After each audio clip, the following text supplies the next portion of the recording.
Guys, so that's it for this stop. We getting ready to get out of here. Keep it locked, man.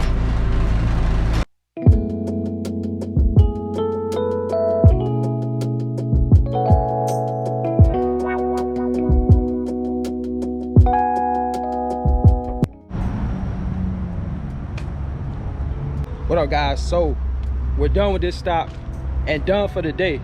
So I want to talk to you guys real quick. And shout out to the person who had this special request. I posted a video recently, a couple days ago, talking about some things you need to know if you're interested in getting into the beverage industry. Somebody asked me if I could make a video talking about some things you need to know if you're interested in getting into food service. All right, so that's what today's video is going to be about, man. Let's go ahead and dive into it. Some things you need to know before you get into food service. One thing that I emphasized on that last video regarding the beverage was that you needed to have patience. Same thing with food service. You need to have patience, but not as much as you need with beverage, because the process in which you go about making your deliveries and checking in and things of that nature is totally different. All right, so one thing about food service is that we don't have to wait on customers to check in our product. The majority of food service delivery drivers just drop and go. We don't have to worry about customers scanning our cases or getting our invoices to start checking in product. We just don't have to deal with that on a grand scheme of things. Now, there could be some one-offs here and there where, you know, you may have a customer that want to, you know, verify your product, right? But for the most part, you don't have to worry about that, which is one of the nice things about food service. Drop and go. So that's one thing that you need to know about food service. It's really just drop and go. You don't have to worry about getting held up waiting on, you know, customers to get checked out of stores before you can get your product checked in and things of that nature. You just don't have to deal with that. All right. Something else you need to know about food service: every day is not going to be a perfect day, right? One of the main complaints that food service drivers have is the way the trailer is loaded, right? So sometimes the distribution center or the DC have some issues with loading the trailer. And so sometimes you run into some of those issues to where you have to dig for cases to get the customer the proper cases, the cases that belong to that customer. So you do have those type of issues with food service, and it really is across the board, right? It doesn't matter what food service company you go to, all of us kind of experience those type of issues when it comes to digging for cases. So that's something to know when you're getting into food service. So going back to patience, you're gonna need patience when you have to deal with situations like that, because that is very frustrating, having to deal with digging for cases, all right? And just dealing with a trailer that's loaded poorly, that is very frustrating. Another thing, when it comes to food service, sometimes you may experience a pallet tipping over, much like beverage, right? You got a pallet that tip over in beverage. Now you got all these drinks or alcoholic beverages all over the floor, scattered everywhere. Same thing with food service. We experience some of those things as well, tipped over pallets. And it, you know, it's no fun when you have to pick up a lot of cases on the floor. You know, a lot of times you may have some damages in a result of the pallet falling over. So those are some of the things you got to deal with in food service. You also have to deal with some challenging parking situations in food service, right? So a lot of food service drivers have to deal with, you know, backing or parking in certain places that can be challenging, right? Tight spots, you know, backing up off a busy highway or something along those lines, right? I've seen it all. I've had to do it all in food service. And so some of the places we deliver to are a little bit tough to get in and out of. So that's something that you need to look forward to when it comes to food service, all right? You're not, you know, just backing up the docks all the time like the majority of the beverage drivers have to do, right? If you're a boat driver or something along those lines, you got some, you know, we deliver to some everywhere, so you do have some tough places to park from time to time in food service.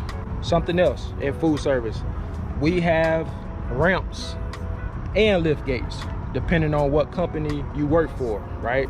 You may have both, but the majority of food service delivery drivers have trailers that only have ramps, as opposed to the beverage guys.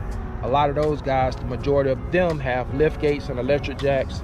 It's not like that with beverage on the grand scheme of things, right? You do have some companies and some guys out there who have routes where they have an electric jack and they have a lift gate. So those things do exist in food service, but a lot of guys have to go up and down the ramp using a hand truck. So a lot of us don't have electric jacks or lift gates. So that's something you need to be mindful of when you're getting into this industry.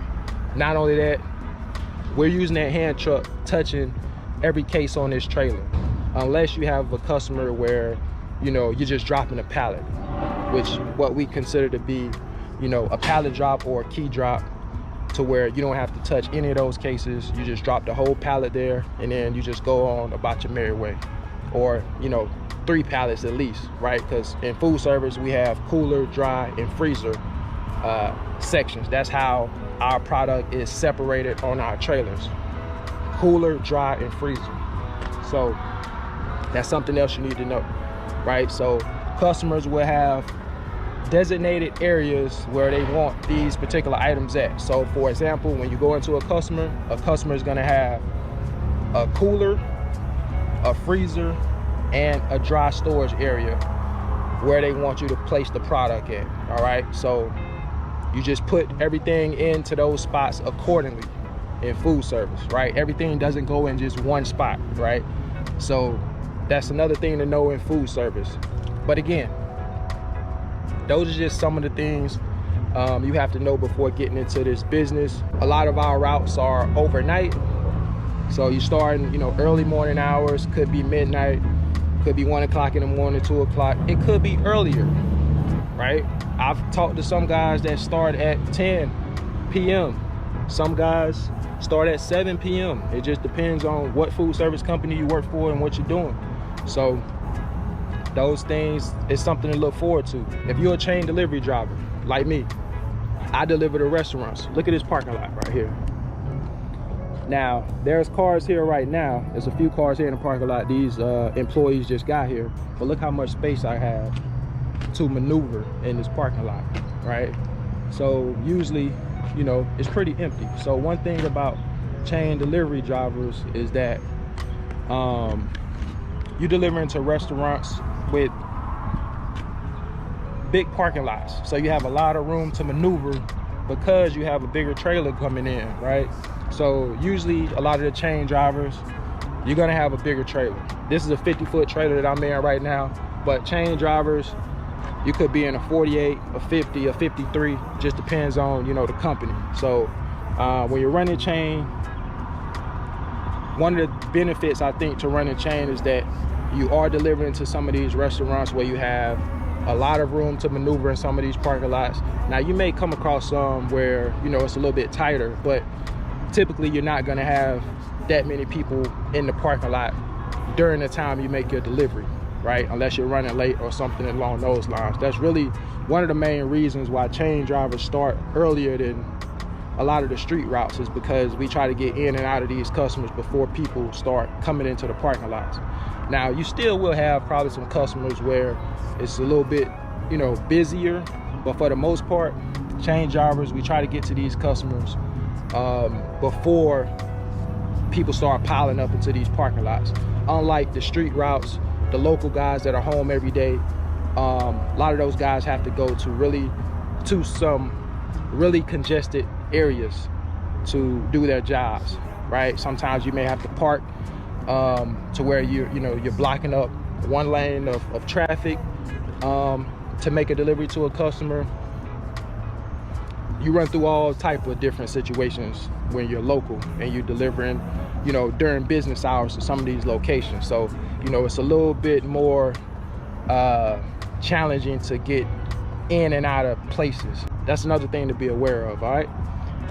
So look, guys, I think I touched on a lot.